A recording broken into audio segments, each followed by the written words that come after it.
Hi, I'm Yannis Koussim. I'm director from Algeria, and I'm here in Imagine Film Festival with my first feature film called Roqia. It's a horror movie. I became a filmmaker. I took the decision, the conscious decision, during the Oscars of, I think it was like 1996. And it was like a revelation, but it was obvious that I was going to make movies because I like telling stories. I have my two grandmothers are very great storytellers, and they tell us stories to sleep and or read us books, and we raised with my sister in a family where cinema, books are very important. And as perhaps I'm not enough good in writing, but I have a big imagination, and for me, movies are images, and imagination came from images, and that's why I choose to become a filmmaker. It's to show the images that I have in my head. I love fantastic fiction because I was born in the late 70s.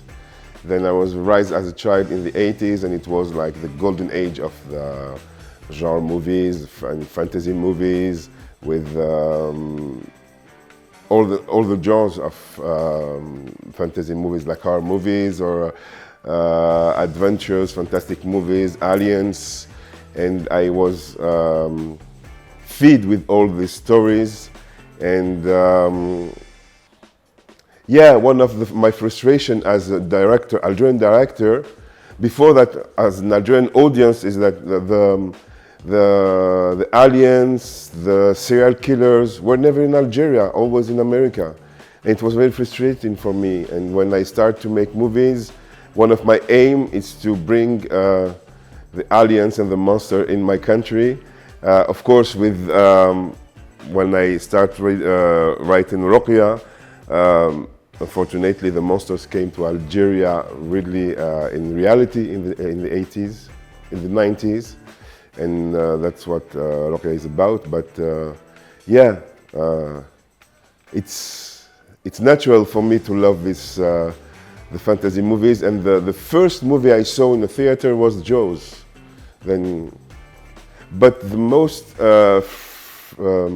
frightening, you say frightening? Yeah. The most frightening audiovisual project I saw in my life wasn't a movie or a series, it was a video clip.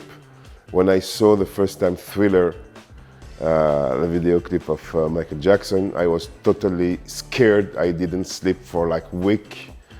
Yeah, for me this is my first crash with the horror. Yeah.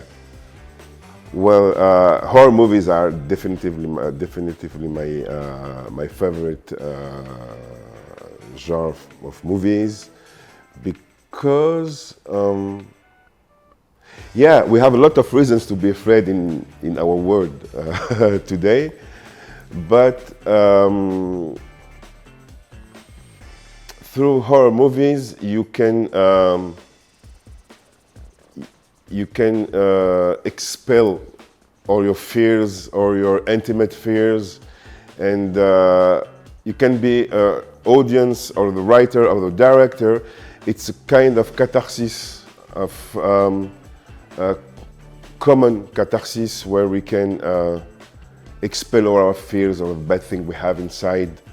I think that's why the horror stories, not only movies, but horror stories in books, and before that in the legendary or mythology, sometimes you have like the most scary stories you can find are in the religion also, in the religious also. When you read like the Bible or the Torah or the Quran, there's like stories are very very scary, and since the beginning of the humanity, human being love to scare themselves. not for entertainment. We can say it. We can think it's an entertainment, but I think it's more like a therapy. You know, when you can't control the nature around you, you need to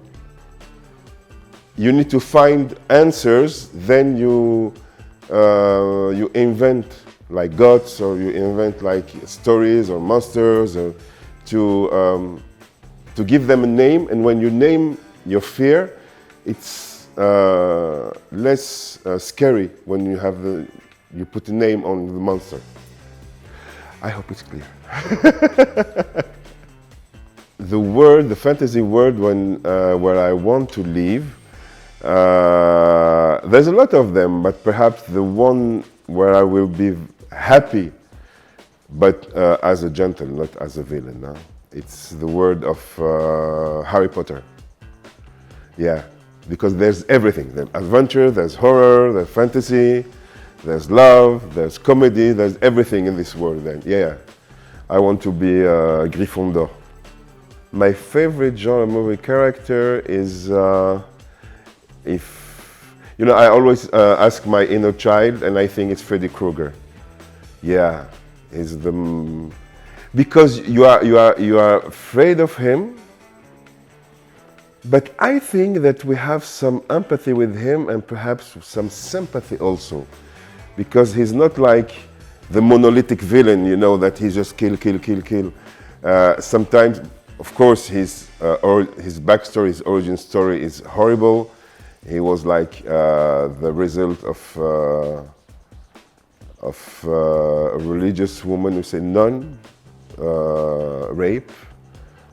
Of course, it's horrible, everything, but it's make you like have empathy with him, even if it's like a pure villain, asshole, and everything.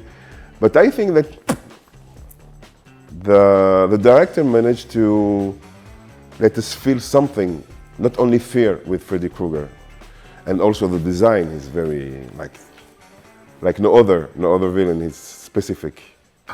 What fantastic gadget I want to have? Of course, it's I don't know how we say it in French, in English. In Arabic we say, in French we say la baguette magique. In Harry Potter, this thing like the Wingardium Leviosa. How we say it in English? A wand, yeah. I want a wand, yeah. But the Suro one from the Deathly Hallows, the most powerful one. My favorite fantastic movie scene, if I can, without thinking, it's kind of fantastic movie. It's a fantastic scene because at the end you understand that the devil was in the frame, but it begins just like two men who meet in the land in France, and they walk together, and you start to feel something. Not really. You don't feel like comfortable with what's happening in the frame, but you don't know what. And at the end, you understand that it's because the devil is in the frame, and it's in a film called Under the Sun of Satan, Sous le Soleil de Satan, of Maurice Pialat. It's not a horror movie, but this scene inspired me to find the way to make people scary with Roqia. I wanted to have the same kind of fear. It's kind of fear that you invade you unconsciously in the beginning, and then when it pop in your conscience, it's very like, whoa. Now, it's not like, not jump scares, not flying things, but really like fear coming from inside. This is for me, it's my favorite fantasy scene. Yeah. What my dreams are about, it depends. I have like very rich dreams, and sometimes when I tell my dreams to to my friends or my family, they say it's not possible to dream like things with all these details, but it's true. And the dream that I make regularly, it's the one where I think many people do it. Like you jump and you feel like you are flying. But the problem with this dream for me is that every time I go higher, I reach the electric strings, you know, and it's what like danger, and I have to manage to don't touch them. I don't know what psychologists will say about this. But it's a recurrent dream I do. Yeah, flying and have some obstacles. Yeah, this is my regular dream.